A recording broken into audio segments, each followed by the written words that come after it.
In aviation terms, Konstantin Kalinin's K-7 was a classic exercise of early 1930s giantism, a massive aircraft for the time. And indeed for years to come, it was destined to break much new ground and many hearts during its relatively short career. Despite the K-7's massive 175-foot wingspan, which was almost twice the aircraft's length, it was not particularly hard to fly, or even to handle. This was due to the fact that it employed a servo tab system on the control surfaces. These allowed the moving surfaces to be literally flown into position with very little effort from the pilot. We were very interested in the type of controls because they were servo tab controls. At least half of them were servo tab and half were normal controls. They worked together. And it offers a lot of advantages in lightening up the controls, and they are very much less liable to enemy fire. They're not as vulnerable. If you strike the controls, you don't really put them out of action. You've got to put the small tab out of action, and that's a very different cup of tea. For all that, the K-7, even with its 7 engines, was not the largest winged aircraft ever built. That distinction was still to be held by the German Dornier DoX flying boat, which was first flown in 1929. This behemoth aircraft was actually powered by no less than 12 engines and carried passengers who enjoyed unparalleled luxury. 3 DoXs were built and flew with relatively few mishaps, although they were never really practical or economically viable. However, also in 1929, another German manufacturer, Junkers, offered its G-38. 2 were built, and like the K-7 that followed, they were giant land planes, but not as large as the DoX. The G-38s were nevertheless big, and they also shared something else with K-7. Both aircraft were more or less flying wings, with a limited fuselage, purely to support the tailplane for added stability. With both the K-7 and the G-38, nearly all the aircraft's vital components were placed in their massive wings. The K-7 wing was particularly interesting, as Kalinin chose an elliptical shape, similar to that later employed on the British Spitfire, the American Thunderbolt, and some German Heinkel designs. Elliptical wings, although more difficult to make, have some aerodynamic advantages. The K-7 would have had the largest elliptical wings ever made. Kalinin's vision for the K-7 was that there should be 3 different versions. First, a heavy bomber. This concept would rely upon tremendous defensive fire. The 2 narrow booms that supported the tail would each house gunners, who would be able to reach their positions with the aid of their own powered trolleys connected to the main wing. There were also many other gun positions. The K-7 bristled with machine guns and cannons. There were even gun positions in each of the enormous pontoons that also housed the undercarriage. Kalinin also foresaw the K-7 as a giant military transport, which could carry large numbers of troops and other heavy loads that might even include light tanks, a capability that Soviet military planners had long been interested in. Finally, the K-7 was also seen as a luxury airliner, a passenger plane to challenge even the opulence of the DoX, and the exact opposite of what the proletariat revolution was supposed to have been all about. However, if Kalinin's ambition could see no limits to what might be done, a small group of Soviet planners were starting to rethink what had been done. 1933, the year that K-7 first flew, was also the year that the Nazi Party came to power in Germany. Now there were 2 large dictatorships, fascism and communism, both looking to influence Europe with their own dogma for a new world order. And both were highly militaristic. However, there were differences in the needs and thinking of the 2 powers. Germany would ultimately turn to using larger numbers of 2-engine bombers, and in contrast, the Soviets, having to contemplate much greater distances, could see the need for a larger 4-engined aircraft, although nothing like the size or cost of Kalinin's K-7. Soviet planners started to look more closely at a simpler design that they already had. The TB-3 from the Tupolev Bureau was much smaller than the K-7, with an all-up weight of about half of Kalinin's design. True, it had none of the sophistication of the K-7, however it was a proven concept, affordable, and most important, adaptable. Later versions even succeeded in towing a light tank fitted as a glider, the only time in history such a task was ever achieved. The TB-3 became a workhorse of the Soviet Army, and went on to provide years of valuable work long after its expected service life. About the time that the K-7 made its first flight, the United States Army was itself putting together specifications for another very heavy bomber under what would be known as Project A. The Boeing company was to be the successful contender with its Model 294, not quite as big as K-7, but still a very large aircraft indeed. Entering production, the 294 was given the service prefix XB-15. Only one example was ordered because the XB-15 was seen purely as a flying laboratory to test the pros and cons of giant aircraft. From concept to first flight, the project actually took over 4 years to complete. Such was the difficulty developing extra-large aircraft. A year after issuing specifications for the XB-15, the Army Air Corps released another requirement for a multi-engine bomber. Boeing, amongst other companies, were again given a contract to build prototypes. Boeing's XB-17 was flying within 1 year. By the end of 1945, over 12,700 fortresses had been built, and the Second World War come and gone. By contrast, only the one XB-15 was ever completed. However, it served its purpose.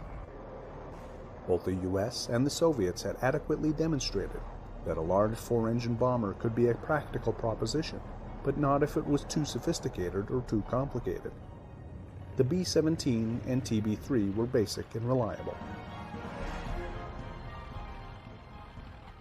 What happened to K-7? In November of 1933, during its 11th test flight, it crashed, the result of structural failure. 15 people died in the accident. Although the project did continue for a while, with 2 other prototypes commissioned, they were never finished. With the TB-3, and later the PE-8, Soviet planners established the need for large 4-engine bombers, but not giants. Konstantin Kalinin went on to develop other ambitious aviation projects, including a pure flying wing and an advanced rocket plane. Sadly, Kalinin was arrested in 1938 and suffered the same fate as so many forward thinkers in Stalin's pre-war purge.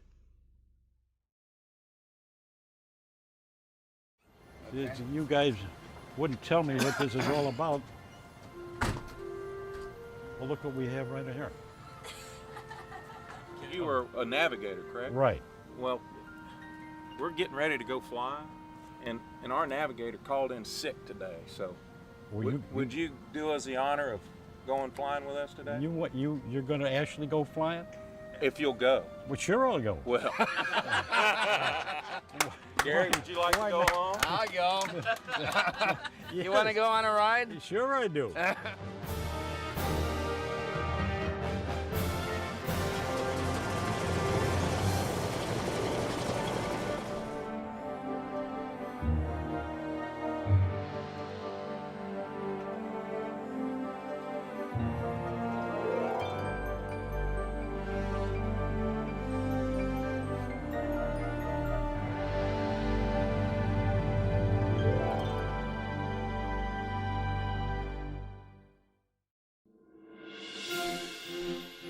Gary Sinise is known to most of us as Lieutenant Dan, the character he played in the Oscar-winning movie Forrest Gump, and as Mac Taylor, the lead character in the long-running TV series CSI New York.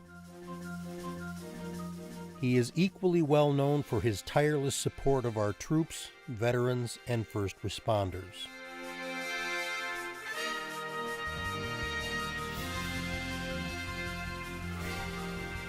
The tradition of service to our country runs long and deep in Gary's family.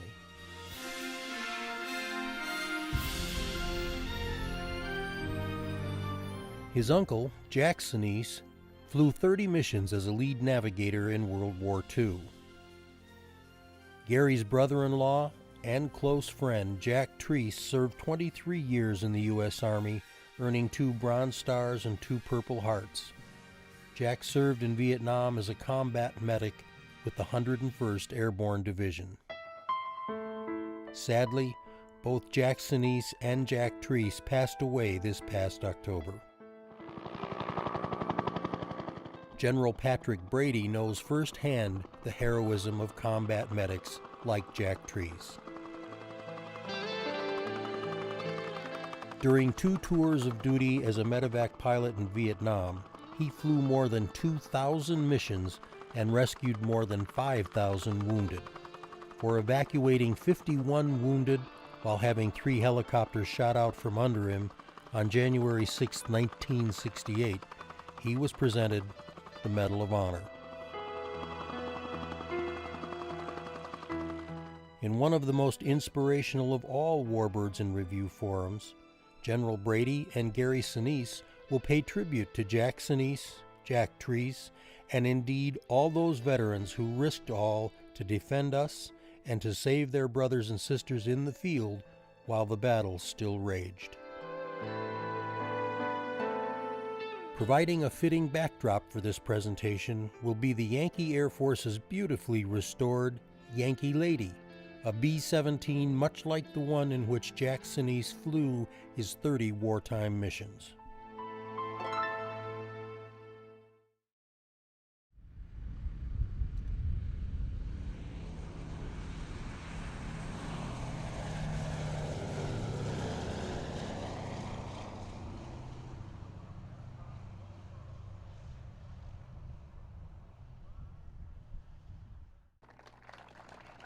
Ladies and gentlemen, welcome to the 2015 Warbirds in Review. We have been doing these features all week, and they continue to get better and better every day. You might have figured out today that we're going to feature a B-17. Was that a clue? We have a ramp full of airplane. There's not as much room for people to actually sit around today, but that is wonderful. The Yankee Lady from the Yankee Air Force in Ypsilanti, they brought their airplane to be a wonderful part of this presentation. The Huey is from Atlanta, Georgia. We welcome all of those people, and we appreciate them making their airplanes available to us. We appreciate, you see the logo here. This is Scott's Miracle-Gro Company has made all of this possible, the media presence that you see here. In addition to the Fagan Fighters Museum in Granite Falls, Minnesota, they have the veterans coins that we'll be passing out to all of our veterans after the presentation. Again, we thank them, and to our Jelly Belly sponsor. Not only do we enjoy their Jelly Belly candy, but they are the ones who supported the Huey flying all the way up from Atlanta. Just as a matter of interest to you, the fuel cost alone for the Huey to come from Atlanta is about $7,000. So that, and we won't even talk about these 4 engines on this B-17, right? That brings me to, there's a bomb hidden over here that our friend Jack Roush made for me that is for donations. This is solely supported by the generous donations of people such as Scott's, the Fagans, and Jelly Belly. But every dollar that you drop in that bomb, Jack promises me that when you drop a dollar in, it will not blow up. So feel free to participate and help us put this program on. We have the privilege of having David Hartman here throughout the week, in addition to a lot of other people that make this happen. But today's presentation, Gary Sinise had an Uncle Jack, and his brother-in-law also served as a medic, so I will let them tell you more about that. But we're honored to have David Hartman as our moderator. And as always, you see the talents of Sleeping Dog Productions, Flying on Demand TV, and we're actually live right now. So we thank all of them for their talents, sharing that with us. And Jim Kepnick, I see smiling back here. He is our still photographer. We've been doing photo missions every morning. The videos from all of this will be available later on. I can't wait to see them myself. On behalf of myself and the entire Warbirds of America, we thank you for participating in the events and making this the best place to be at Oshkosh. Thanks. Thank you.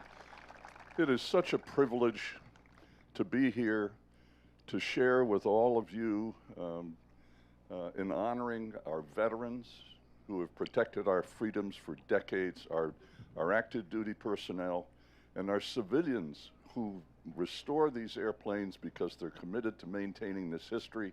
We don't want any of us to be forgotten. So it's a privilege to be with you today. Thanks for joining us.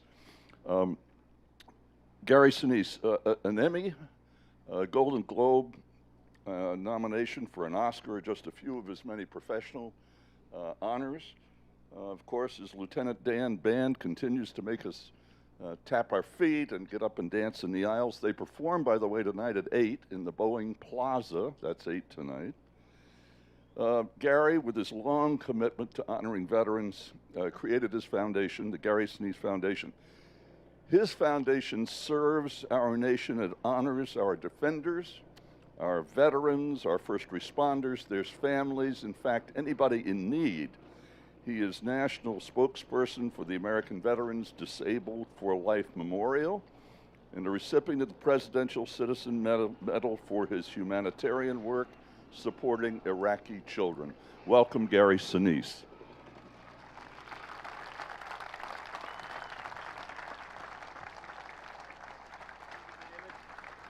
Thank you, bud. Thank you. Now welcome Medal of Honor recipient, General Patrick Brady.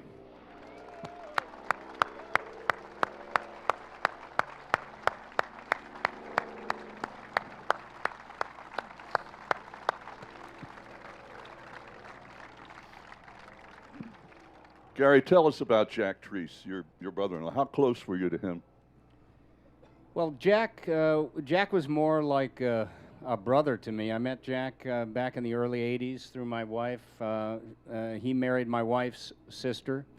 They met at Fort Stewart when they were both at Fort Stewart. Jack, as they said in this video, is a combat medic in Vietnam, and he stayed in the service for 22 years. He met my wife my wife's sister down at Fort Stewart, and we became very, very close, very good friends. I ended up, when I started taking USO tours and going overseas and visiting our troops in Iraq and Afghanistan, I would take Jack with me because obviously he was somebody who would really appreciate getting to see our service members in the current conflict, and I knew he would enjoy being there, and it would be something that I could give back to him. So we were very, very close. Unfortunately, he was diagnosed with cancer in April of last year, and he died in October. It went very, very quickly, but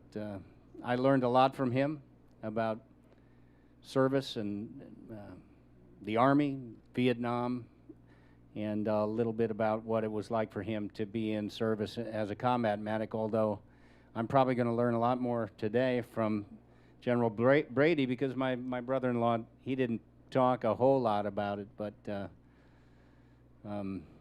I knew there was a lot going on in him, and I miss him very much. General Brady, talk about your crew. When you got a call to go out to evacuate people, who's the crew? Well, how's it made up? The crew on a dust-off helicopter was 4 people: pilot, co-pilot, medic, and a crew chief. And it was a very, very tight-knit team.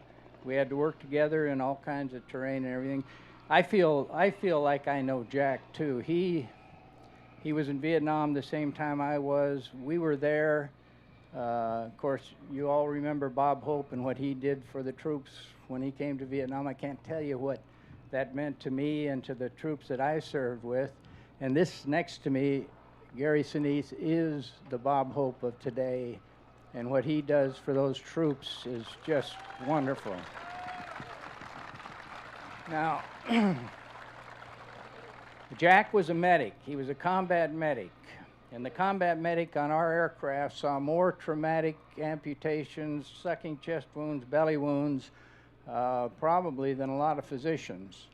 And they were very good in a very rough environment of saving those lives. I'll just tell you, a vignette or two about a couple of the guys who did the same kinds of things. By the way, Jack died on my birthday last year, the 1st of October, and he was in the same battalion that I would later command in the 101st 326 Med Battalion when they were in Vietnam, so I do feel close to this kid. I had a medic, his name was Steve Hook. To give you an idea of a typical thing that a medic does in combat, we were called into an area. It was supposed to be secure. You got some veterans Vietnam guys here? You know what a secure area was? They would say, dust off, come on in, it's secure. And so we get in there and hit the ground, and two people popped out of spider nest right beside the aircraft, shot my crew chief, shot my medic, Steve Hook. Crew chief was hanging in his harness. I thought he was dead. Hook, the medic, disappeared. And the guys on the ground went to work killing the snipers that were right there next to us. And I'm looking for Hook. And they said, get the hell out of here. So there was a kind of a little keyhole, so I pushed the aircraft forward into the keyhole, and there were 11 wounded. And I look around, and there's Hook, my medic, who's shot, dragging the wounded to the aircraft. A lot of the friendlies wouldn't stand up to help him, and he's dragging 11 people onto the aircraft. He gets on, we're heavily loaded, and I look around, trying to get it out of that area. I look around, and Hook is going through the bodies in the back of the helicopter, treating, but he's bleeding. He's shot in the back, and he's bleeding, and I'm afraid he's going to bleed out. So I grab one of the wounded. I'm trying to fly the aircraft with one hand. My co-pilot was having some problems. And shake one of the wounded guys and point to his first aid packet and say, and then point to the hole in Hook's back and say, plug it up. And so he's plugging up Hook while Hook is taking care of the patients. Now that's one example of what his brother-in-law went through on a daily basis in Vietnam. And I can tell you many stories about, these were my favorite human beings. The crew chief and the medic in Vietnam, who was part of the team that we had that saved literally 1 million souls just in Vietnam alone. So he was a great, I feel like I know him. I know he was a great person. I would have loved to met him in person. You were obviously honored, when President Nixon bestowed the medal on you. What does that mean to you, reflecting on what you're describing right now? Well, I was actually embarrassed when you stand up there, there's people on the White House lawn, and you know very well that guys like Jack and guys like Hook and Pappy Coleman and the guys that flew with me, you know very, very well that they did everything that you did, and nobody saw it. And it's just that simple. The greatest thing about that award is that a bunch of your buddies saw it, appreciated it, and took the time to put you in for it. And so that, you wear that for them. That sounds trite, but it's absolutely true. Guy says, I'm doing my duty. All I'm doing is, that's absolutely true, except on some occasions, somebody will see what you've done and will appreciate it and will take the time to write it up, and that's how I got the Medal of Honor. Describe, once you go in once, and you see what's on the ground, whether it's mines and it's explosions and getting shot at, and they have to crawl out of, the medics have to crawl out of the helicopter and do what you describe. Well, fine, maybe the first time, but when the bell rings the next time, what does it take to do it 6, 8, 10 times a day, day after day, week after week? Yeah, that's a trick. Guys will oftentimes be very, very gung-ho the first time in, and then the next time after they see what they've seen, you might have some problems. But we never had that problem with our medics and with our crew chiefs on the helicopters. These guys were saving lives, and they would say, okay, we went in, the aircraft went in, he got shot up, left, and then Dustoff went in after the other aircraft got shot up and got the patients out. Big deal. Well, guess what? The second mouse gets the cheese. And it's just that simple.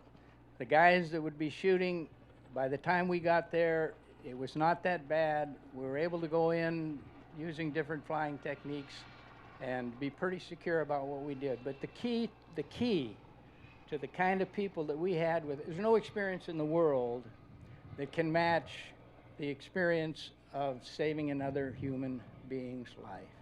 Nothing like it. I had an experience when I was a young kid, swimming in another thing, and geez, I just felt so good about it. In Vietnam, we did that day in and day out, saving lives. And so these guys, like Jack Treese and the Hook and Coleman and these guys, they were up every morning eager to go out and to rescue those people, to overcome the obstacles, to get around the enemy, to get in that terrain or the weather or whatever the problem was, and to get that guy out and get him into a hospital where the physician saved his life. That was a fact. Where does the word fear come into any of this conversation? Oh, God. Fear is a horrible thing, but what you have to do is, fear will cause to happen that which caused it. Just think about that. You didn't want to my faith was a substitute for fear. I'm a Catholic. I was never afraid in combat. The system that I used to get the Medal of Honor was a system the good Lord showed me flying in 00 weather in day, and the system I used to get the Distinguished Service Cross was a system that the good Lord showed me at night flying in weather as well. Fear is an emotion. Courage is a decision. Big difference between a guy who reacts under the emotion of fear when his life is on the line and the lives of the people around him are on the line. He is in a reaction mode. The guys like Jack Treese and Steve and the guys that flew with me, that was a decision. They knew what they were going into. That is real courage when they will do that day in and day out.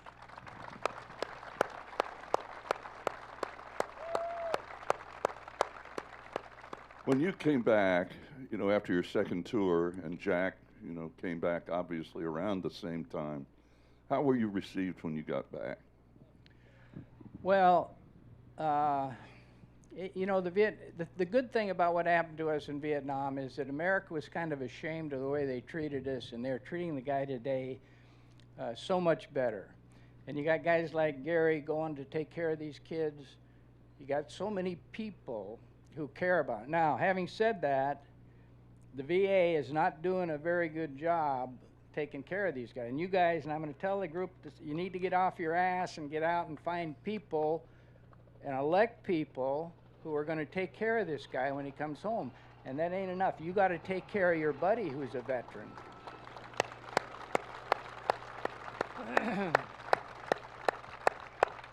And I told David and anybody who would listen to me, my daughter was in the invasion of Iraq.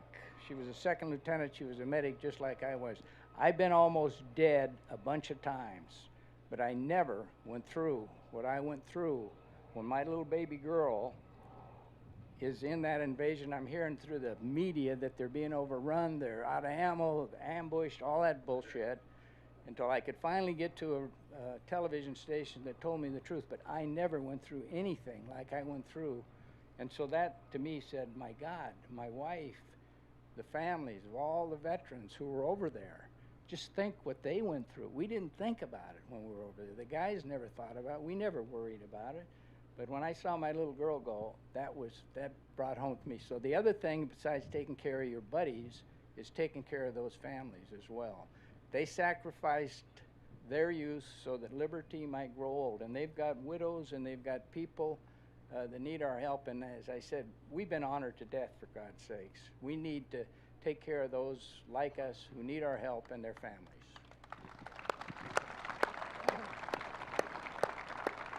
When so many of you came back and the media was on this, of course, like a hawk during the Vietnam War, and calling the returning soldiers and airmen baby killers, what could you possibly say back to that if you heard that? Well, here's the way I looked at it. I didn't believe that was the American people speaking. I believe that was the media. And you don't want to get me started on the media. But I do believe Yeah, you know, they're supposed to tell us the truth about ourselves. They don't do that. They're so essential to our freedom, and they just don't really do their job. But I felt like what went on when we came back from Vietnam was a product of the media. We didn't, today the kids that go out and they're welcomed and idolized. We kind of went underground. We went back to our jobs. I stayed in the military, and although I hated it when I went in, I didn't want nothing to do with it, but it was the best thing that ever happened to me. So I think the American people appreciate the Vietnam veteran, and I know today, because of the way they treated us, I feel this sincerely, that they are treating this guy in a way that they will never be confused with the way they treated us in Vietnam. Yeah. Gary, as you listen to this, I'm thinking you've put your money where your mouth is. General Brady just said to all of us, we've got a job to do, to become part of solutions, not continuing to be part of the problem through not doing anything. You're doing it with your foundation. Tell me about the foundation, how you formed it, and what you're doing with it. Well, it's an honor to be here with my friend General Brady here.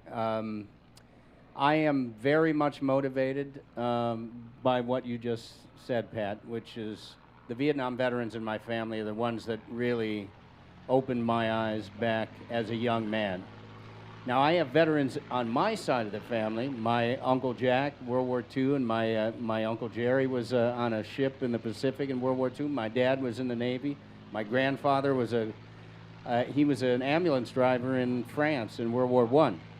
But on my wife's side of the family, it was the Vietnam veterans who were just a little bit older than I when I graduated from high school, and who I met because of my wife, who really opened my eyes and educated me quite a bit to what guys just a little bit older than I were going through when I was kind of diddly-bopping around and playing guitar and chasing girls and things like that in high school.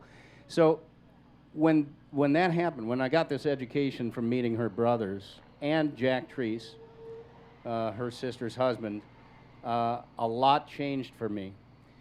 And so I became very involved early on in the late 70s and 80s. Whoa!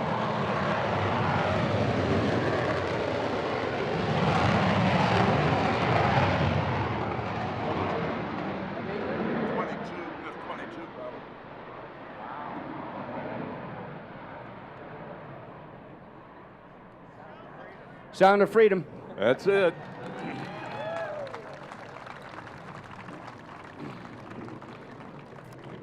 So in the late 70s and early 80s, I just got a real awakening there. Sound of Freedom is still going on, isn't it? And that's great. And I got very involved with locally in the Chicago area with local Vietnam veterans groups, and worked with them from early 80s up until the mid 90s. And then I played a Vietnam veteran in Forrest Gump. So I felt very prepared, just very motivated when I got that part to honor our Vietnam veterans and to do right by them by playing that particular character. And then through that, I got involved with the disabled American veterans because I played an injured veteran. And I was introduced to the DAV, and that's a big reason why I'm here today. They sponsor these concerts that I do, and I've been involved with them since 1994. And then after September 11th, when we deployed to Afghanistan and Iraq, it felt that there was a purpose for me beyond staying home. And so I volunteered for the USO and got very involved with that, and a lot of different military charities that were popping up in reaction to the attacks on September 11th. And then that manifested itself into my own foundation, the Gary Sinise Foundation, whose whole purpose is to serve and honor the needs of our military men and women, our first responders, those who protect and defend and provide our security and freedom for us, and those in need. And that's what the Gary Sinise Foundation is trying to do all around the country. So on a day-to-day basis, where do these commitments take you and the people who work with you? I mean, physically, where do you go? I'm constantly traveling. Today I'm doing this veteran support concert here. Last week I was somewhere, and the week before I was somewhere else. We're doing quite a bit. You can learn about the foundation at GarySiniseFoundation.org. But one of the great things that has happened through the course of this post 9/11 reaction and response is that I was connected with our Medal of Honor recipients in the Medal of Honor Foundation, and I'm on the President's Advisory Group for the Medal of Honor Foundation, and I have since become a national spokesperson for the Medal of Honor Museum that we're going to build in Mount Pleasant, South Carolina. So I want to encourage everybody to go to medalofhonormuseum.org. It's the Medal of Honor Museum website. It'll completely key you in to what we're going. I think General Brady would probably want to talk a little bit about that. Exactly. General, tell us about it, and why it's important. You know, they say that every so-called hero must at last become a bore. So all of those of us who are in the Medal of Honor Society, in order to keep from becoming bores, have decided to do something. In the old days, when we had conventions, you would go there and we would party.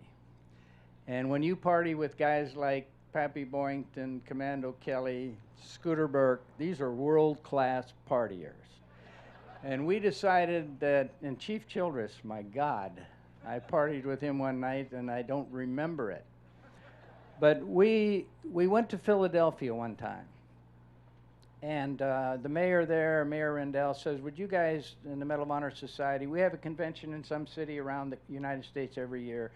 Would you go on a drug walk with us? Well, we didn't know what a drug walk was, but we walked through these urban or suburban or whatever, these neighborhoods, these downtrodden neighborhoods at night to show the drug dealers, I guess, that the mayor was there and that the Medal of Honor recipients were with him. And so the next day they said, well, why don't you go to a school?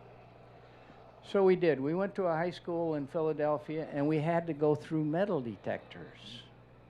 And we thought, good Lord, you know, we have got to leave something behind besides a hangover. When we leave from now on and go to a place, we're going to do something else. So we developed our character development program. Gary's been instrumental on that. He's in our board. This is probably the finest, the most powerful board in the world. The people who are on that board are world-class American citizens who have created thousands and thousands of jobs and done great things for this country. And so through our character development program, we go into the schools across America and we teach children the importance of courage, source of success, sacrifice, a source of happiness, what a hero is, have to be a good person to be a hero, and what America's nobility is and patriotism. We use Medal of Honor vignettes to bring out these different points, and they're online, they're free, and you can get to them anytime you want. But the ultimate end of all this, we're going to die. We're the average age of the Medal of Honor guy is 75 or something. We're going to be dead in 5 or 6 years, almost all of us. There was 400 of them when I came in. Now there's about 79 of us left. We've got some young guys, but not enough. So this museum is going to be a vault for our values. This museum is different than any other museum in America. It's not about a war. It's not about an army service. It's not about infantry armor.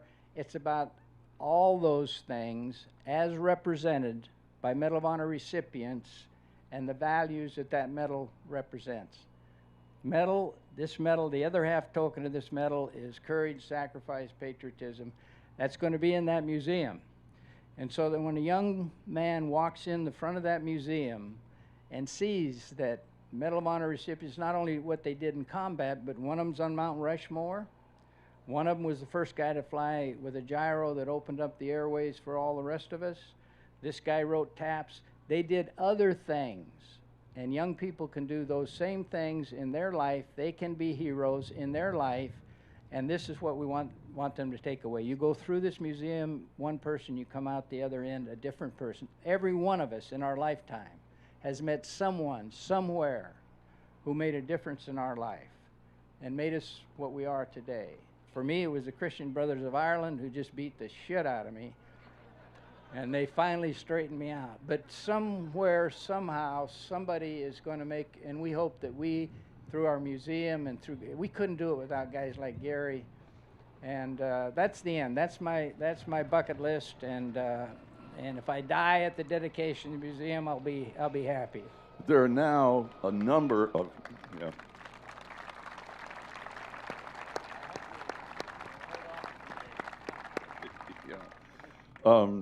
there are now a number of young Medal of Honor recipients from Iraq and Afghanistan. What is their effect when you go around the country and appear publicly with these young men? What's the effect of them compared to, say, you? Yeah, the young people don't want to hear a lot from me. I'm too much like their parents and grandparents. But the young kids that are coming into society now, and I think there's only 5 or 6, I haven't met them all, but the ones I've been with are real high-quality kids. And they are so important because a young person can communicate with them. I don't understand what's going on with these young people today, hardly, but they do. And so they can communicate with them. They know the technology. They understand what's going on in their minds and hearts and all that. So these young people are going to be jewels for the future of our character development program and our museum. And so we're breaking them in. We're breaking them in, and we're hoping that they follow in our footsteps. Gary, when you listen to Pat talk about Jack Treese, your brother-in-law, and what he did, and you hear the details, how much of those details had you ever heard from Jack? Well, just very few, actually. You know, I would try to get him to talk about it, and he would always be very sort of matter-of-fact about it, you know. And then, you know, but I've read about some of the things that he's done, and I know that he did a lot more than he was willing to kind of share. But he has, you know, he and his wife, my wife's sister, had a son. His name's Gavin Treese. He's serving in the Army. He's done 2 tours in Afghanistan, and he's carrying on the tradition in the family as somebody who's serving in this current conflict. Jack was very proud of his son, I know. He was a quiet man, very reserved, and I wish I'd recorded him. We have a wonderful program at the National World War II Museum in New Orleans that my foundation is helping to sponsor because we're losing so many of those veterans. And we're sponsoring a historian to go out around the country and record oral histories of our World War II veterans. And, you know, I'm doing that quite a bit, as we did with my Uncle Jack, and I just wished that I'd sat down with my brother-in-law and talked to him more and gotten him to speak about it more. You talk about carrying on the family tradition. There was your Uncle Jack, flying B-17s, the navigator. How much did he talk? How much did he share? Well, he wouldn't be quiet. I could. No, Uncle Jack, you know, I never, as a young man, it was really the Vietnam veteran side of my family that got me to kind of start thinking a lot about our veterans, because by the time I was old enough, my Uncle Jack, my Uncle Jerry, my dad, my grandfather, they were all well beyond their service years, and so they didn't talk about it all that much. But after I started getting involved a lot with military charities and USO and all of that, I just grabbed my Uncle Jack and made him go different places with me, like this trip to take a ride on the B-17. Yeah, how'd you pull that off? How'd you surprise him? I just told him I was going to play a concert in Texas and I wanted him to come, and he said, "Oh, okay, I'll come." And then we really shocked him with it was all about getting him down there so we could give him a ride on the B-17. And that happened all through my contacts and friends at the DAV, Disabled American Veterans, who did that for my Uncle Jack, and John Tennyson, who made this lovely film about him. And then just many, many times after that, I would take Uncle Jack, like I brought him here to Oshkosh. I took him to D.C. quite a bit, to the National Memorial Day concert that I'm the co-host of every year. He got to come to that concert quite a bit. I would take him to the Medal of Honor events that we did at the Reagan Library out in Simi Valley. And he would just participate in a lot of things. And he looked so forward to traveling quite a bit. He traveled all the way up till he was 89 years old. The last trip he made was to Disney World, where I narrate a show down there, and all he wanted, and we got him there on his birthday, which was November 27th, and all he wanted was a picture of Mickey and Minnie with him. That's what he wanted for his birthday. And I had a friend of mine who worked there, so I said, can you get me a picture with Mickey and Minnie? And he said, okay, show up here at 2:30.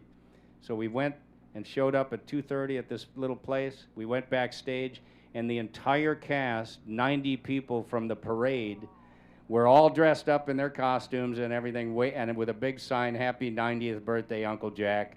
And we went in there and gave him a great time, and he had his picture not only with Mickey and Minnie, but with the entire cast, and he died the following year. So he had 89 great years and a lot of fun on his last trip. Pat, we're talking about many veterans being unable to talk about their experiences. How useful is it to get all these messages out for veterans to try to talk more about their experiences, to make more people aware? You know, first of all, you guys all know I'm a helicopter pilot, right? In honor of Jack Sinise, I wore a fixed wing. The fixed wing weenies don't fly. We know that. They ride.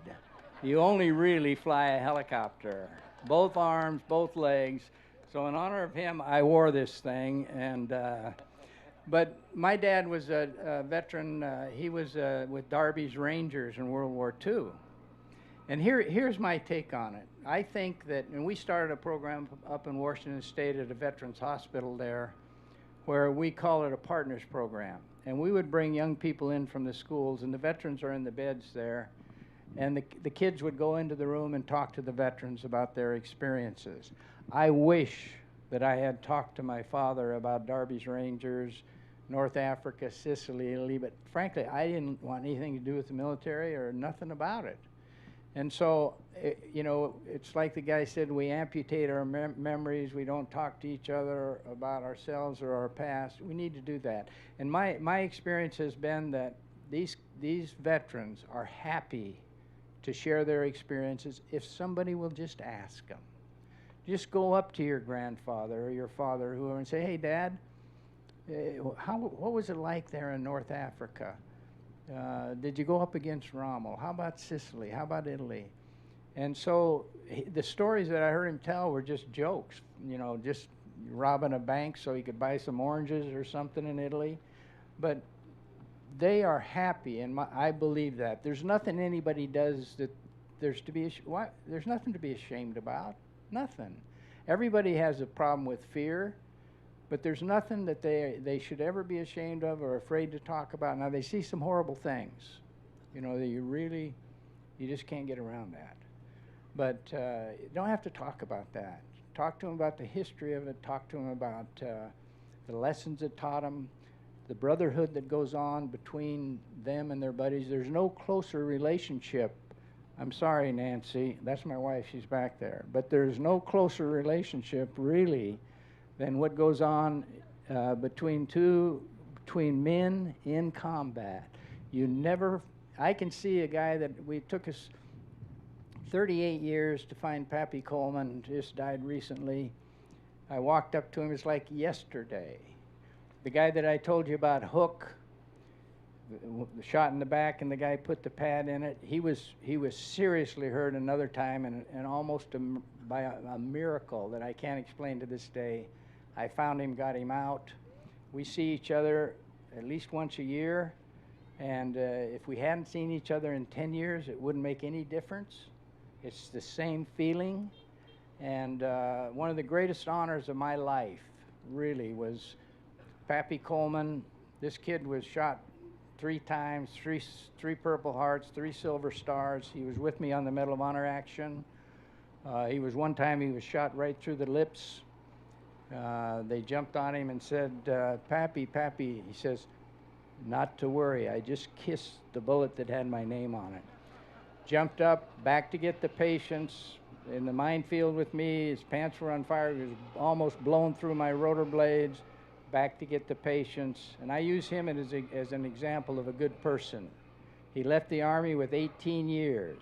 18 years. He could have been Sergeant Major of the Army to go home and take care of his family.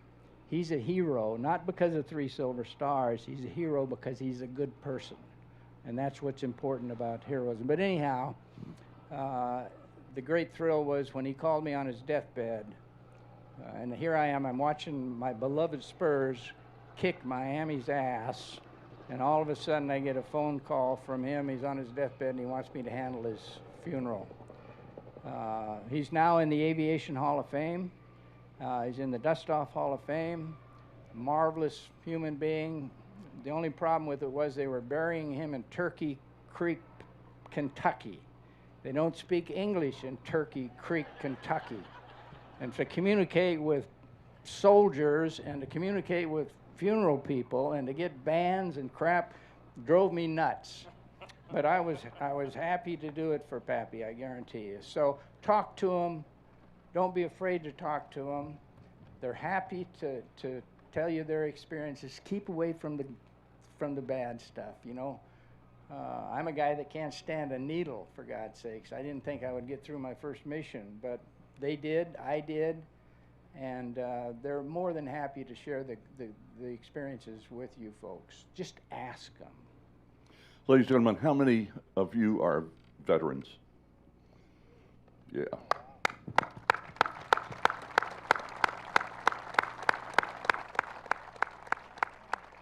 When this program's over, all of you veterans, we have a young woman who will have challenge coins for all of you who are veterans. Also, Gary has to leave immediately to go do sound check for his band performance for tonight. And we're going to take a picture with all the volunteers, by the way, who want pictures with the two. Ladies and gentlemen, thank you very much. Gary Sinise and General Patrick Brady.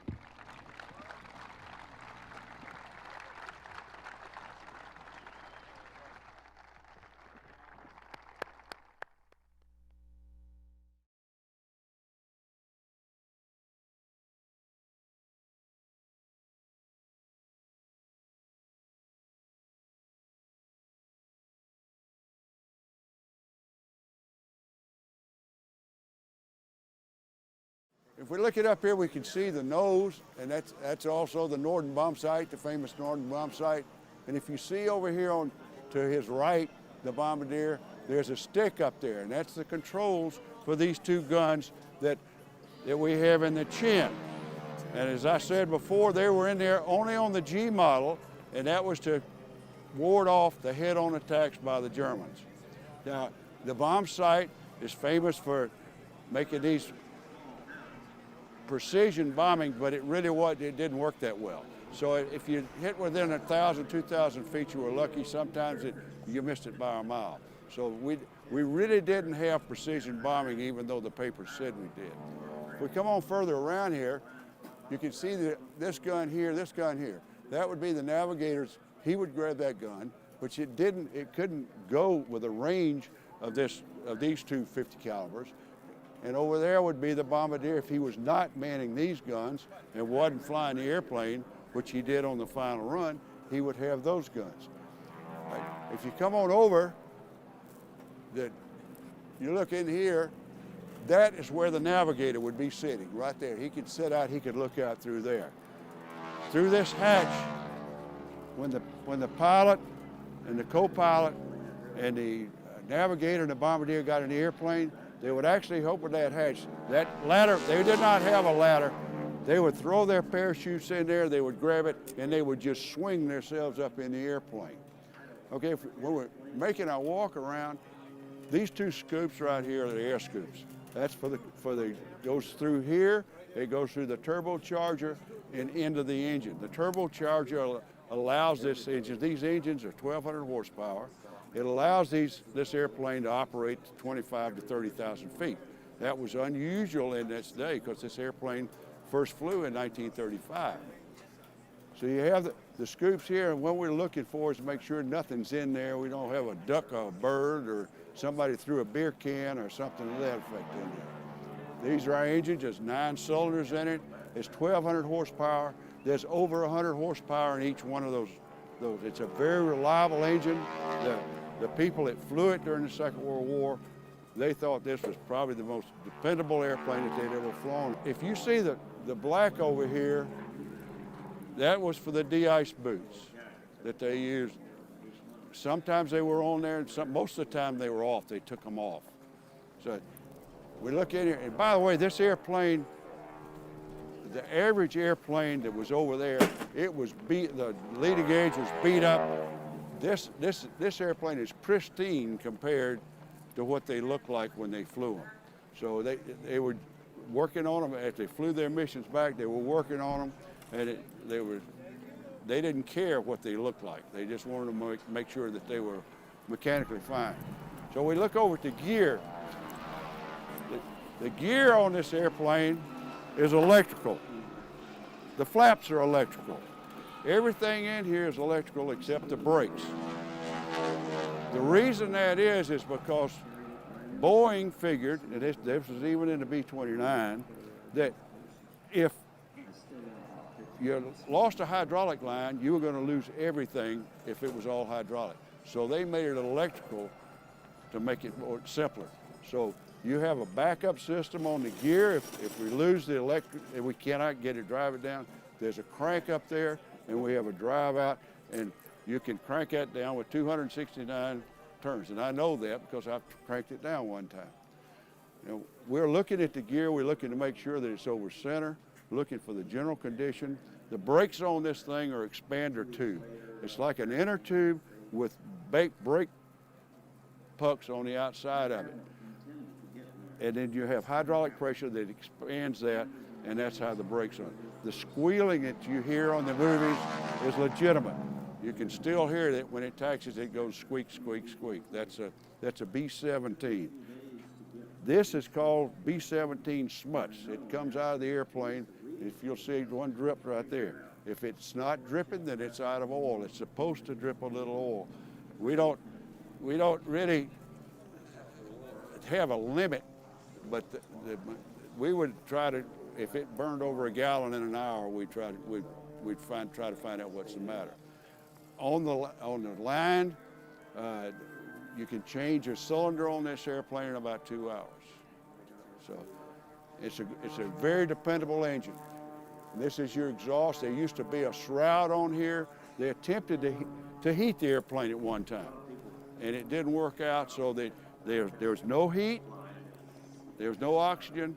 They were flying at 25,000 feet. Some of their missions were 8 hours long.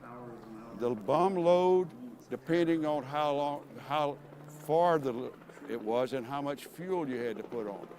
This airplane carries 1,700 gallons of fuel. These right up here, these are the oil cooler scoops. You can see them in there. That right there is where one of the fuel pumps, and if there's fuel dripping out of there, you have a problem.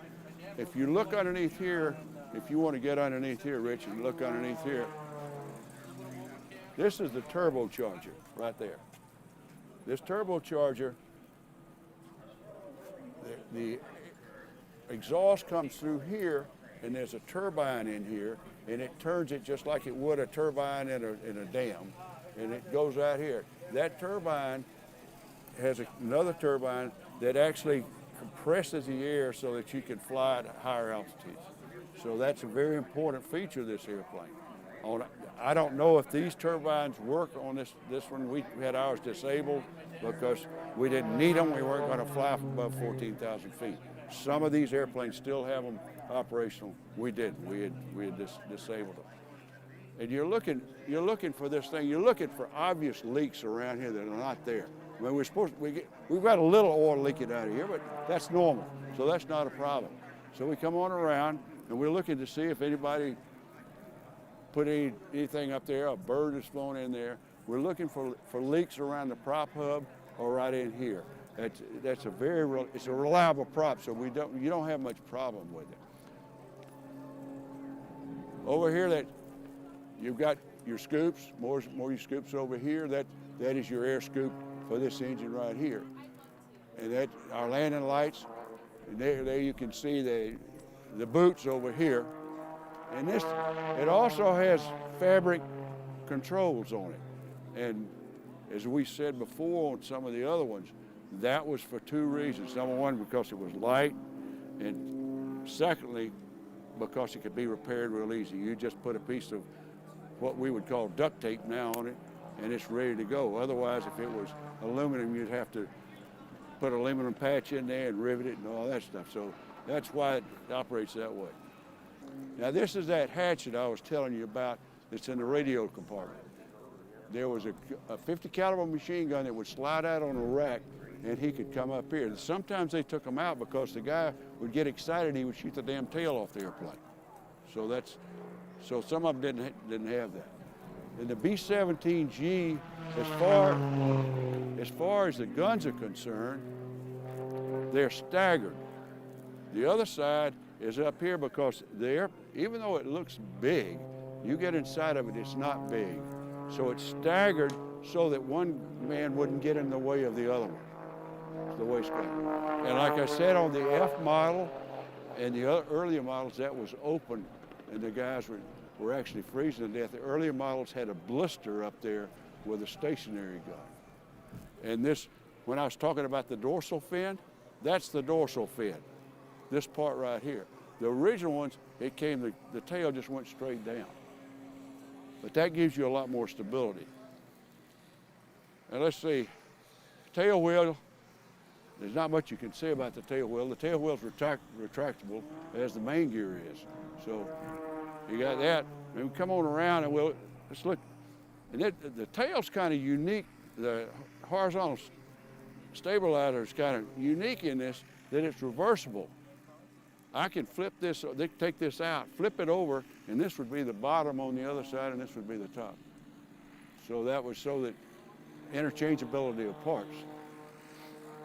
So on the, and this particular tail gun position on here is on the G model and the F model is a little different than the other ones. This has more of a greenhouse effect where he can see this gun sight.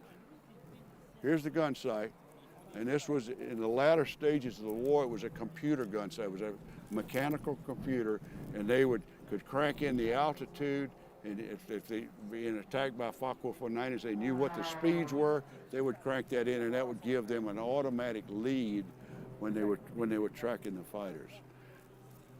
And these are your 250 caliber machine guns. That's fabric. This is fabric. Those are static discharges that we have here. Of course, we've got lights out here. Those are formation lights. You had you got lights that were on the side that were formation lights. I can't imagine flying formation at night in this thing, but they did. And formation, it was important when they were flying in enemy territory that they be in very tight formation, because they would usually have 12 of them in formation, and that was 120 guns that was protecting that, and the fighters respected that.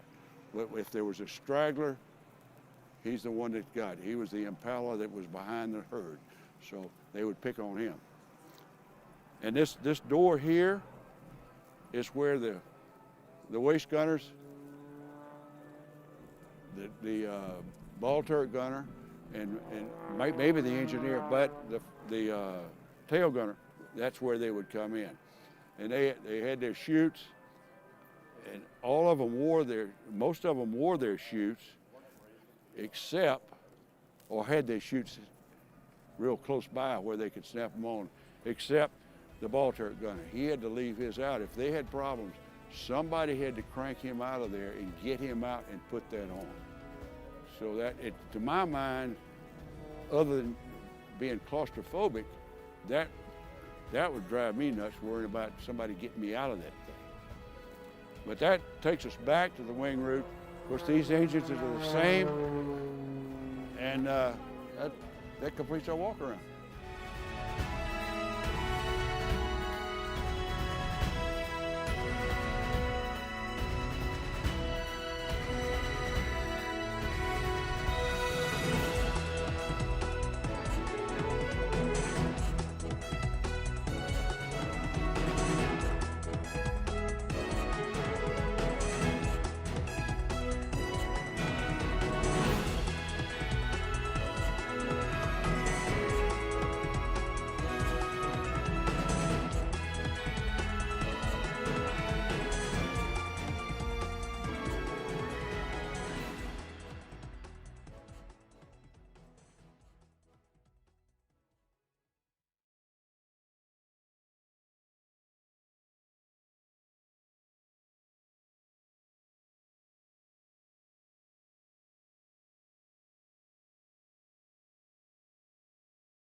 There was a day in 2011 when I'm told I was the highest person on Earth. Literally. On that day, I traveled to the space equivalent altitude of 70,000 feet. Thanks so much. We'll see you tomorrow. It was a voyage to the edge of infinity. For a few minutes that I will remember for the rest of my life, I stared through the frost formed on the canopy of our aircraft as deeply as I could into forever. I'm Gary Sinise, and this was my high flight.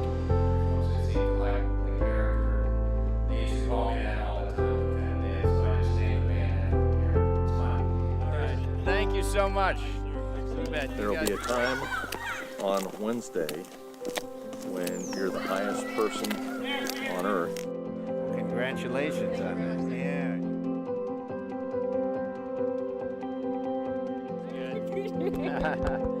You got it. That'll be good for the wall. How are you? I'm Gary. Thank you.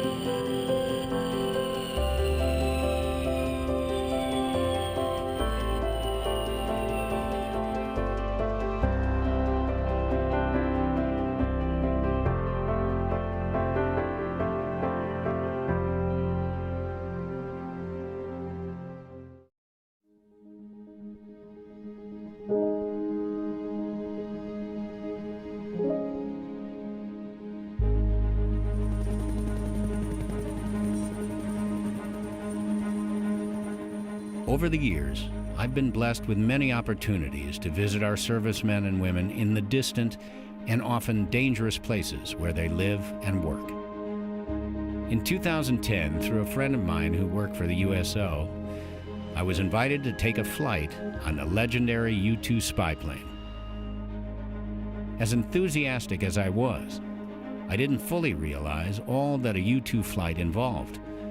By the time I boarded an airliner to return home, I would have met a group of people and flown to a place I would carry with me for the rest of my life.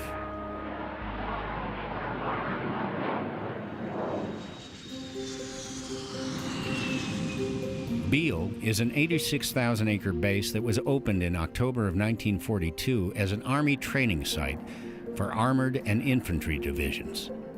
It also served as a prisoner of war encampment during World War II. It transferred to the Air Force in 1948. The 9th Reconnaissance Wing is a highly specialized group of more than 3,000 personnel in 4 groups: the 9th Mission Support Group, the 9th Medical Group, the 9th Maintenance Group, and the 9th Operations Group.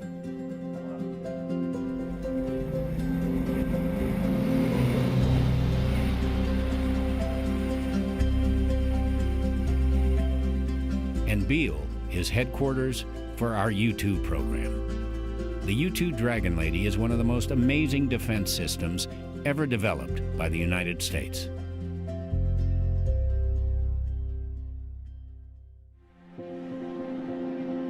She is a baby boomer. She was born in the 1950s when we began to realize just how little we knew about the newly emerging superpower, the Soviet Union. Once the USSR became a nuclear power, it became a matter of national security that we find a way to carry out reconnaissance over her.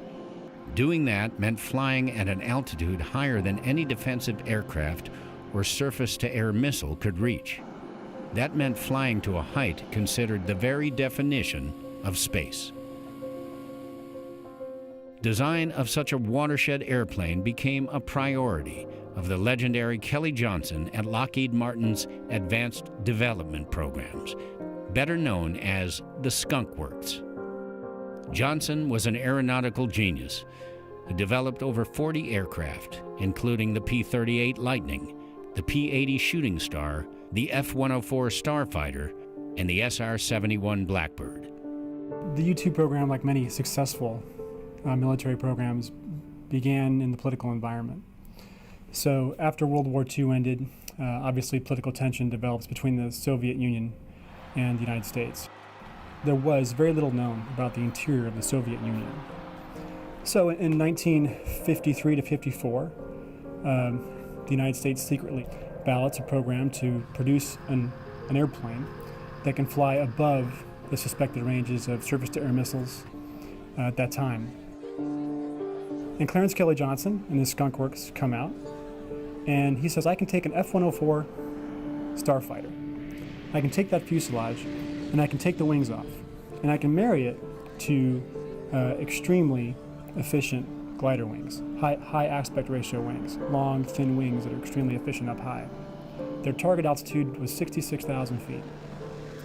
So the first U-2 flies in 1955, and in 1956, we employed it operationally for the first time for the overflight mission of the interior of the Soviet Union. May 1st, 1960, when Gary Powers was shot down, did two things. One, it exposed the U-2 program. Khrushchev made it so. And the second thing it did, even in that particular airplane's demise, was confirm for us that the Soviets did in fact have missiles that could reach that high. And really through the ingenuity of its engineers, its pilots, we've taken this Cold War system and morphed how we employ it so that it becomes relevant and effective at pretty much all levels of war.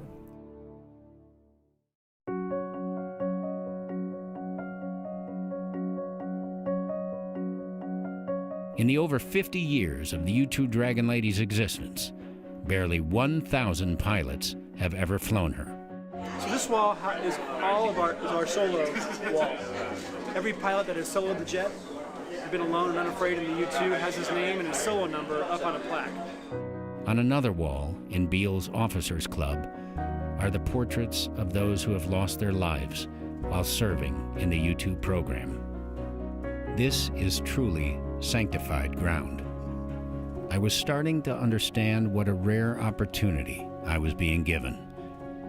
The chance to join the High Flyers Club, to go to the top of the Dragon Lady's ride, 70,000 feet. That's twice as high as any commercial airliner flies. It's 40,000 feet higher than Mount Everest, the world's tallest mountain. If it all goes well, for a few incomparable minutes, I will be the highest human on the planet. There you go, bud. Thank you for serving. Thank you. Squeeze in. After all these years of traveling in support of our troops, it is likely that I've been on more military bases than many of those who actually serve in the armed forces. I'm impressed with every visit. Our bases are special places, islands of efficiency, productivity, orderliness, and civility. They are places that stick with you, that inspire you to do a little better and be a little better when you return to your own neighborhood. It was a great welcome to Beale.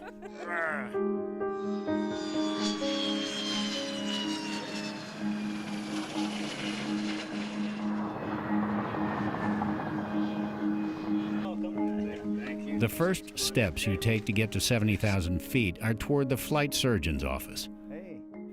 This whole adventure can end right here. So for a high flight or high altitude flight, things we look for include one, making sure that they'll fit into the ejection seat and can safely eject. So it's unique to each airframe, has different parameters, and so we just got to make sure that they're kind of meeting the standards for that, and that's the first thing we look at. Second one relates a lot to decompression sickness, the idea of kind of going from a high pressure situation up to a low pressure area. When that happens, we have gases in our body that will kind of off gas into our bloodstream, much like opening a bottle of Coca-Cola or product like that, where you can then get a bunch of bubbles that pop out. And as a result of that, it can lead to some problems that we would have to later use a hyperbaric treatment or a hyperbaric chamber to treat. And things we also want to look at is because gas expands, if there's ear or sinus issues going on, or they can't clear those areas, or if they have dental pain, dental pressures, again, that gas in those areas can expand and create a lot of problems. So we wouldn't want them to fly if we had those issues in the mix. It's all good? Yep. To be honest, I do have a few problems with my ears and sinus, and I have never been to 70,000 feet before. I'm anxious to go, but I'm also a little apprehensive. Mr. Sinise, this is your 1042. It's your clearance to fly. Go up to altitude and get on the plane. Great. I'm good to go. You're good to go, sir. Have a nice flight. Great. Thank you. 70,000 feet is a hostile environment for human beings. At that altitude, a catastrophic loss of pressure will cause your bodily fluids to begin to boil within seconds. So, there are some things you have to know and do before the Air Force takes you to the edge of space.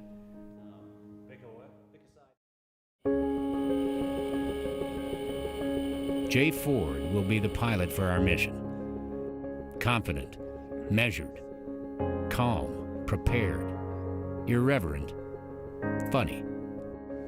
Ejection, so our controlled ejection altitude, we want to be at least 2,000 feet above the ground. If for some reason the airplane goes out of control today, we want to eject immediately. We don't want to wait.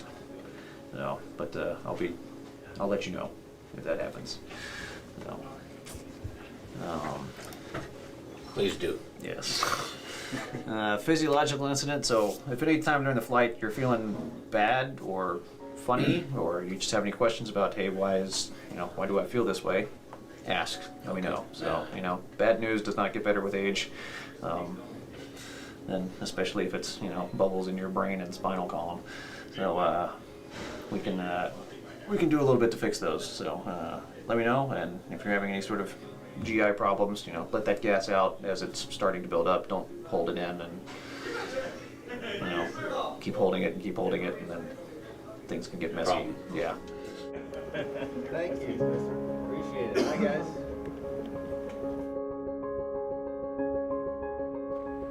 Jump on in. You want me in this one? All right. I mean, everybody that comes out here is already, they're already a good pilot. So it's just a matter You of like being training. alone. I do. Because Oh. you're up there by yourself for how long? Could be 12 10 plus hours? hours, yeah. 12 plus hours just flying. So you get used to it to a certain extent, but yeah, it is hard on the body. So, but the altitude that you're at, that will be inside in the airplane is about 28,000 to 29,000 feet. So if you think about it, you're sitting on top of Mount Everest for, Right. you land and you feel like you got run over by a truck sometimes. So, and then Is that one gonna? Yep, he's going that out. one leaving? Yes, sir.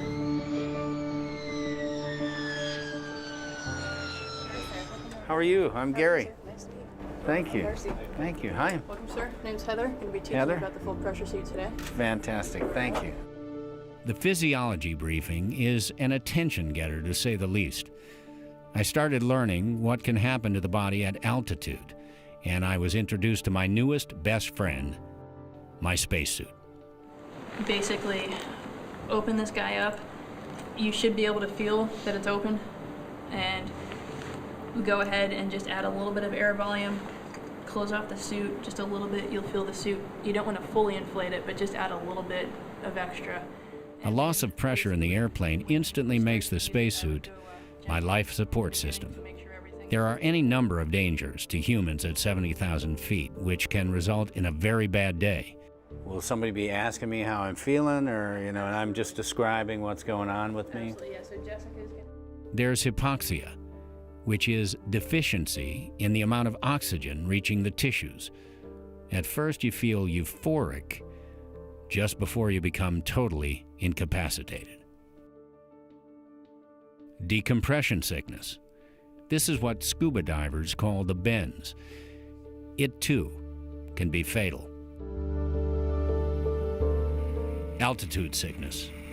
Illness caused by swift ascent to a high altitude, resulting in a shortage of oxygen, characterized by hyperventilation, nausea, and exhaustion. Heather Fox, the U-2 pilot who led the briefing, knows her subject and the symptoms all too well. In about February 2009, was flying a op sortie over Afghanistan and started to feel bad with a decompression sickness. Basically started having symptoms of nausea, vertigo, a little trouble staying conscious, felt like I was going to pass out. So at that point, realized it was decompression sickness and started to turn towards my home base. Although ejecting at the location I was at probably would not have worked out very well, so at that point the choice was to bring the aircraft back. It was about a 4-hour flight home, which was probably the worst 4 hours of my life, I must say, and just started the flight towards home. I will say that we've got folks up here doing this every day, and most of the time it goes well. So this isn't something that happens to a lot of folks, but it happened to me that day. But it's something we all know that's out there, and gladly do it to support the troops that we're supporting on the ground. It's something that we want to do.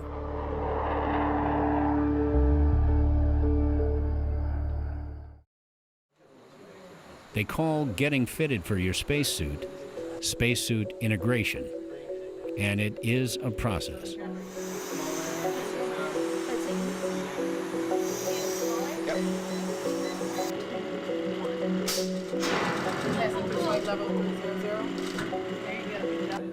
So we're gonna get your helmet locked onto the suit. Bear with us. Okay. They had some trouble fitting my face shield and seemed a little concerned about it for a while.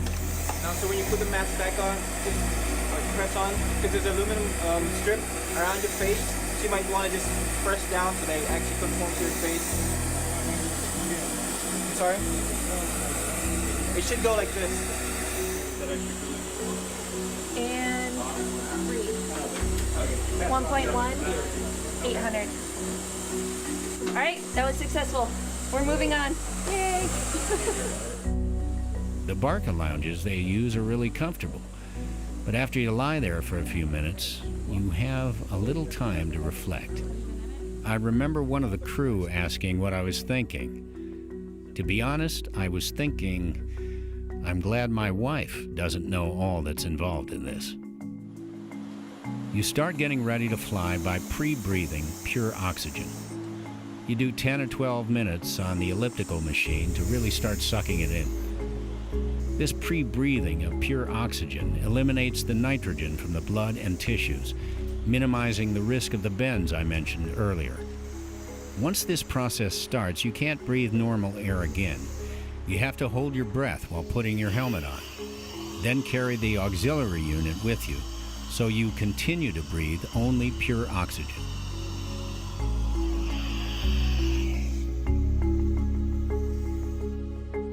I was starting to get a bit tired, but my day was only beginning. To help me recognize the onset of hypoxia or other altitude-related illnesses, the team placed me in the altitude chamber. 3, 2, 1. Testing flight level 300. There you go, good job. The first thing that I'm looking for is make sure that he's feeling comfortable in the suit. He's comfortable moving around in it while it's fully inflated at altitude. That he knows where a lot of the things that Heather mentioned earlier today are, the vent air, the controller, how to be able to use that, how to be able to urinate, to be able to identify his hypoxia symptoms, because that's very important. There's not going to be anybody sitting back there with him, so he definitely is going to need to be able to identify those on his own. Remember, you're talking to an actor. Remember what I said about ear troubles? I really felt them in the chamber. Watch what happens to the beaker of water when the altitude simulated in the chamber reaches 60,000 feet. At that height, the air pressure is so low, your normal body temperature of 98.6 degrees will boil your own body's fluids. Things that make you think. Still not done. Now I have to learn the art of egress, getting out of the U-2 if something should go wrong on the ground or in the air. Of course, if you do find yourself hanging from a parachute at 70,000 feet, you also need to know how to control it. Ouch. This night, the leadership at Beale hosted a dinner for us. It is such an honor to be able to talk with these folks. They are the best in the world at what they do. I hope they understand the degree to which they all inspire and sustain the rest of us. All I can say is, God bless our troops. I retire a tired man. I feel like I've been drinking from an informational fire hose all day.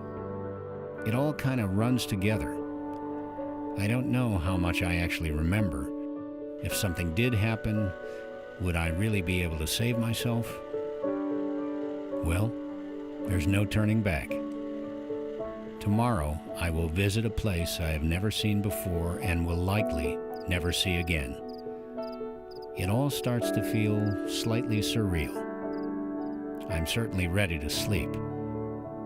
I only hope I can.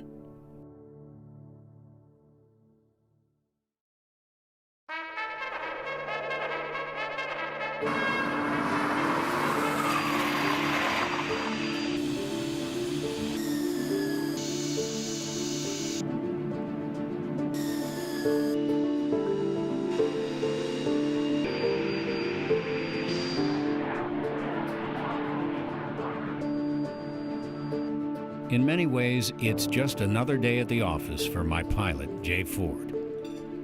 Over a light breakfast, we went over the flight plan again. Essentially, we'll just be making a big loop over Northern California.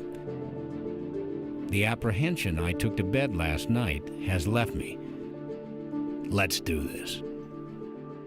Jay takes a final look at the anticipated weather. Great news. We're going to encounter severe clear. With a little luck, I might be able to see forever. Hey, thank you very much. Thanks for serving the USA. You folks are awesome. It's great to be here. Thank you for your support. You bet. Have a safe flight, sir. Thank you. Bye-bye. Is it possible to feel like a veteran without actually having flown in the airplane yet? Folks, we got a timetable to meet. We got someone to get into a suit, 2 people actually. Well, last night I was able to tell Mr. Sinise that our motto that we always cheer in big groups is very fitting for him today. But for his high point today, we want to hook him up. Get high! Here you go. Have a great flight. Thank you very much. Yesterday, I had trouble with my gloves, my faceplate.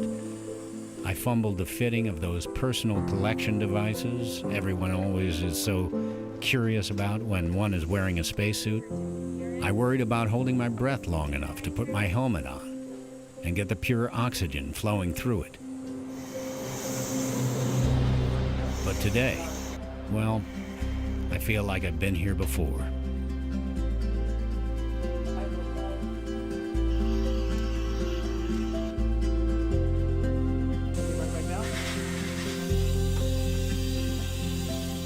In fact, I'm a little surprised at how much of my training I do recall. I'm ready.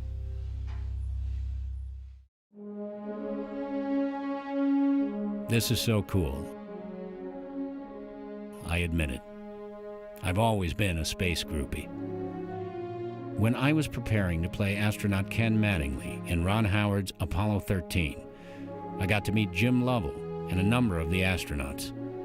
I met Gene Kranz, the flight director, who did so much to get that badly damaged craft and her crew home.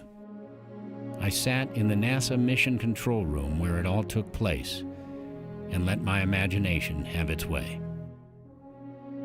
There was a space shuttle launch about the time we were starting to film. I just had to see it.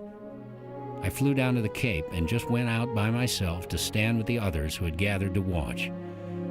I was mesmerized.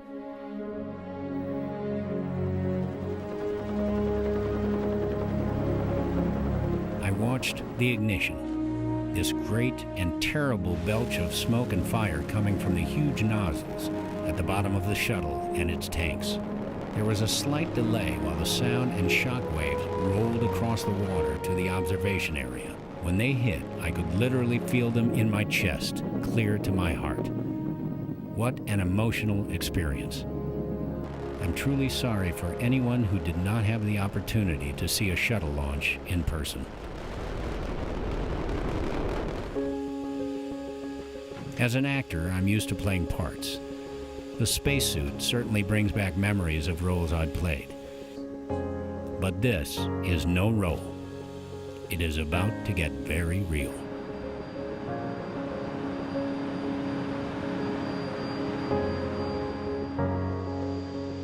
First, they integrate you into your spacesuit.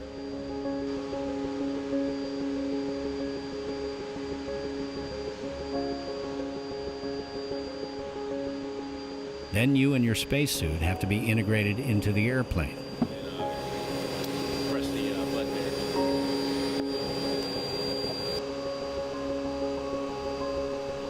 I had to test my ability to reach those levers and handles I would have to pull if it became necessary to get out of the U-2 for any reason. There comes a moment when you have to arm your ejection seat. If you have to make an emergency exit, there is an explosive charge that literally blows your entire seat out of the plane with you in it. I was keenly aware that I was sitting on a bomb.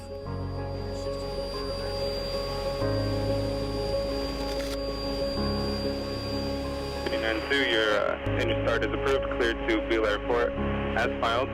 On departure, flight runway heading, maintain flight level 230. Expect flight level 600 5 minutes after departure. NorCal departure frequency 353.7, squawk 4454. Tactile departure is on request. And 4454 on the squawk for Opinion 902. Yeah, Opinion 92 is ready to taxi. We'll be making the right turn out of parking, proceed down to Bravo. Opinion 92, make right turn out of parking. Runway 15, taxi via Golf, Bravo. 15 Golf, Bravo for Opinion 92. Off we go!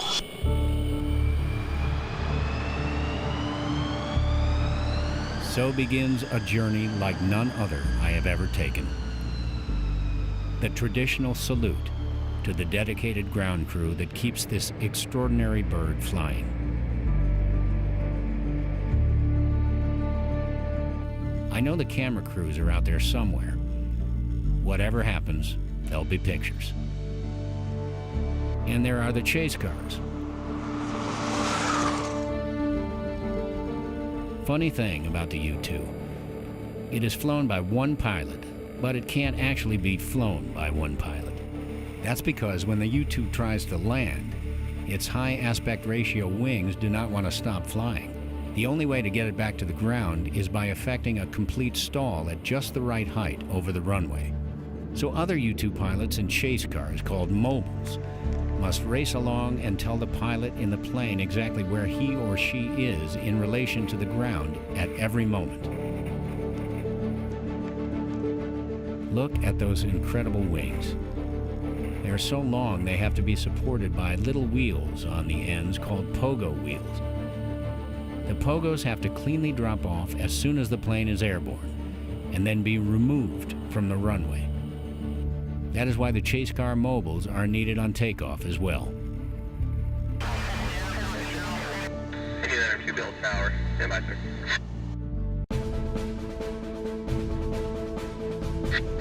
Build tower, hold short runway 15. Holding short 15, Opinion 92.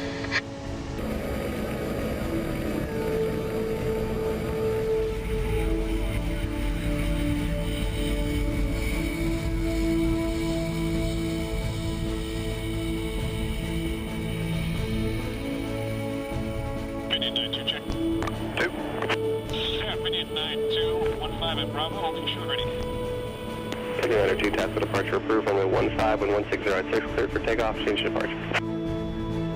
Detective departure approved, cleared for takeoff, Opinion 92. Alright, you ready to go? Roger that. Ready as we're gonna be. Alrighty.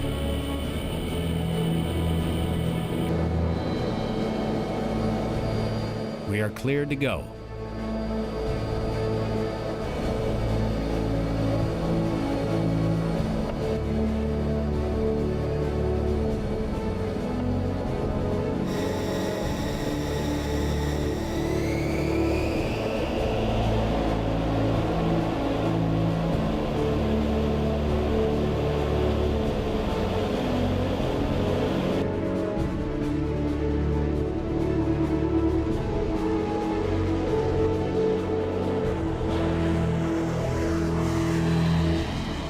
can't believe how the U-2 just pops into the air. An airliner needs 5,000 feet, a mile or so, to gain enough airspeed to take off. We're off in less than a tenth of that, only 400 or 500 feet.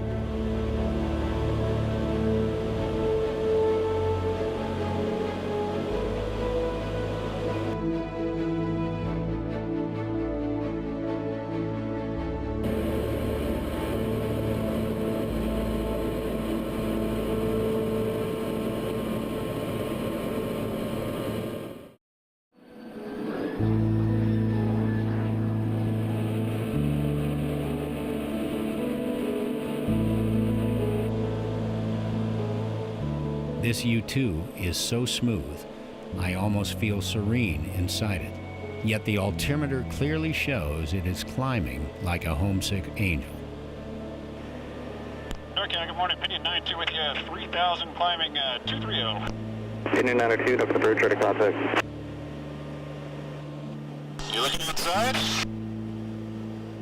Oh, yeah. Figure 51 ready. Hey, if you want to, you can open your T-block and do as you please at this point. You probably only get open a little bit. You get a pretty good amount of air through there.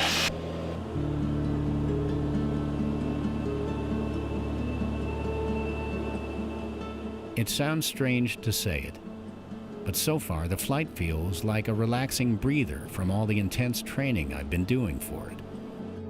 Oakland Center, good morning. Pinion 92 with you. 19.8 climbing 230 direct pinion. Pinion 92, Oakland Center, climb out above flight level 600. At or above 60, Pinion 92. Jay has a mirror so he can see me. I didn't know until we got up there that that was the only way Jay and I could make eye contact. The altimeter continues to spin higher, higher. So we're at almost 29,000? Yep, just passing through 29, approaching 30. And we've been airborne for about 5 minutes. That's fast. Yeah. You went from the bottom of Mount Everest all the way to the top in 5 minutes, and I don't know, I think most people train for like 4 months to try and do that. Your perspective really changes quickly. Man-made objects look like toys, if you can see them at all. Mountains start to look like sand dunes or snow mounds. Like Jay said, we are higher than Everest's 29,000 feet in no time. My cockpit sits about a foot higher than Jay's. That's why in level flight, I will be the highest person on Earth when we top out. It's a pretty view up here. Yes, it is. It gets better, too. It's very special. So I can see how you get a little hooked on this. Yeah, it's pretty darn special. Alright, so here's 45,000 feet. So we'll just continue to set new personnel altitude records for you for the rest of the day. That did not take long. No.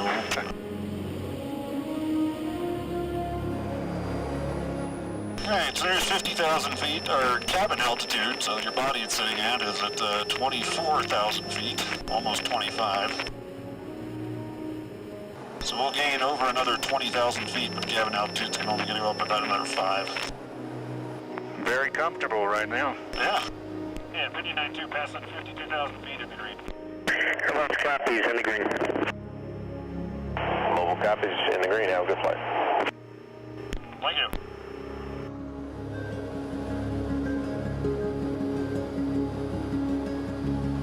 Where are you from, Jay? I'm from Georgia originally. I grew up there, born in Albany, down to the south, and moved north of Atlanta when I was 2. You joined the Air Force when? 1998. So I went to the Air Force Academy out in Colorado Springs, and got my degree in computer science. And I went to Mississippi for a year for pilot training at Columbus Air Force Base, and then moved back to Georgia to Robbins Air Force Base down by Macon, and I was there for 4.5 years before I came here.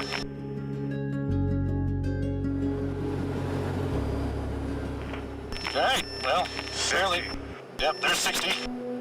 So we are now well above the space equivalent zone where if we didn't have the suit and we stepped outside, you'd boil to death. Followed shortly thereafter by freezing to death, since it's almost minus 60 degrees centigrade outside. Well, let's stay inside. Yeah, I like that idea.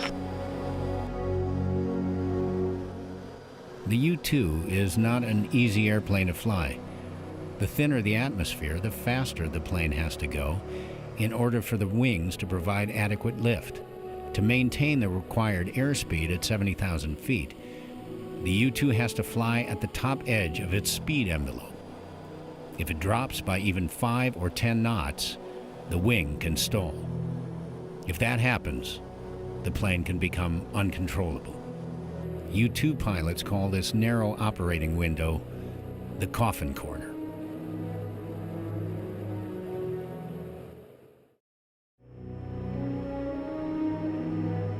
This is incredible. Wow. Yeah, it really is. It never gets old. Best view in the world. Getting a little darker up there.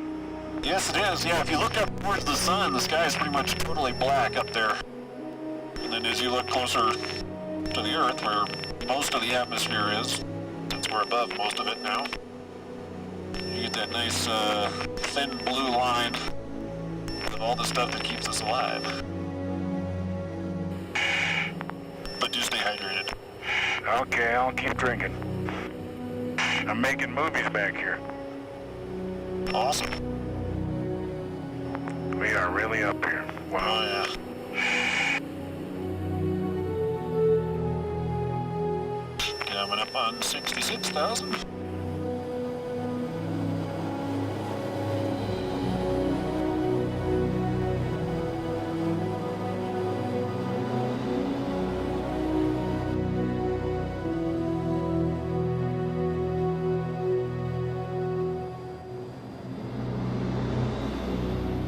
Well, can you see that the Earth is indeed round? It's amazing. Yeah. It's just, you get almost speechless. Yeah, using words to describe what it feels like and looks like to be up here is just not adequate. It's just so smooth. It feels like a glider. I have to remember to stay hydrated while I'm up here.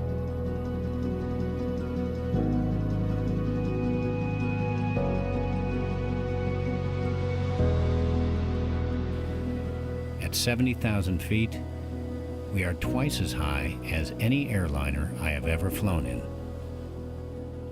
There is a vastness out there that I can feel to the depths of my being, but that I cannot describe in words. I fully understand why some astronauts have felt compelled to become writers and painters. At some point, even the prominent geographic features on Earth, like mountains and large lakes, become so small you almost feel like you are leaving them behind. When you travel to the outer edge of everything you have ever known, a sense of isolation starts to set in. I thought of the expression, Mother Earth, we use so glibly, and it suddenly seemed deeply profound.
Mom, I'm home.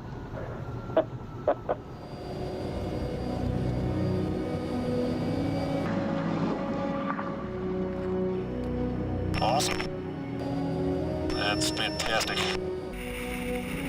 Alrighty.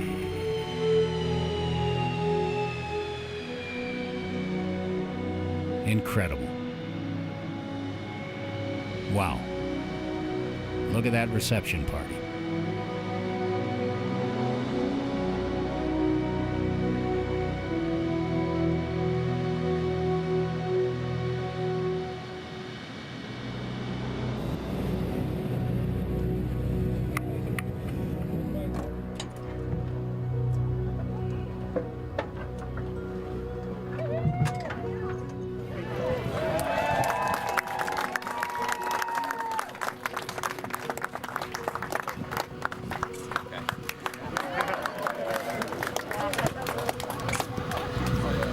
People are here.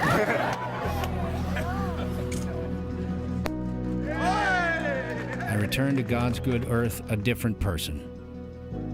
I leave Beale Air Force Base a far richer man. Emerson wrote that there is no history, only biography.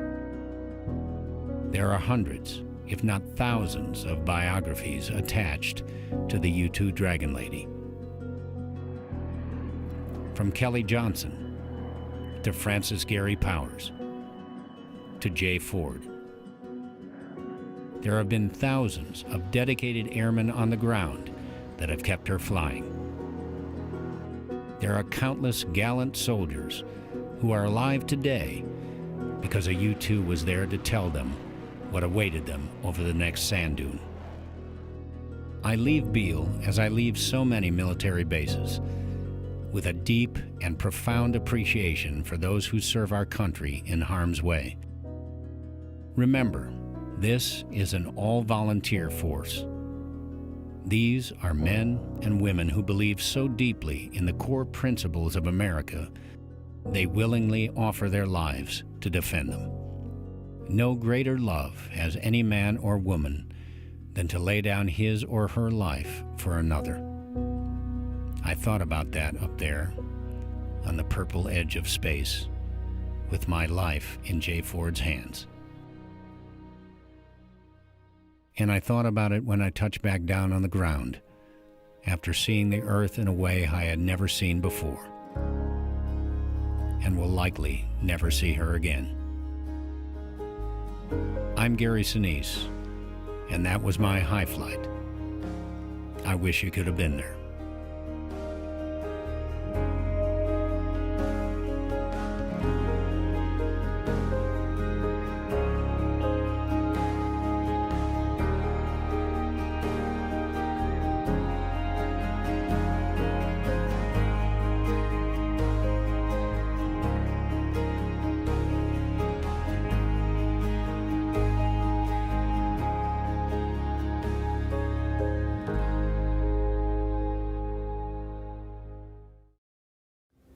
Hi, I'm Gary Sinise. I hope you enjoyed High Flight. And for information about the Gary Sinise Foundation's mission to serve and honor the needs of our defenders, veterans, first responders, their families, and those in need, please visit our website at www.GarySiniseFoundation.org.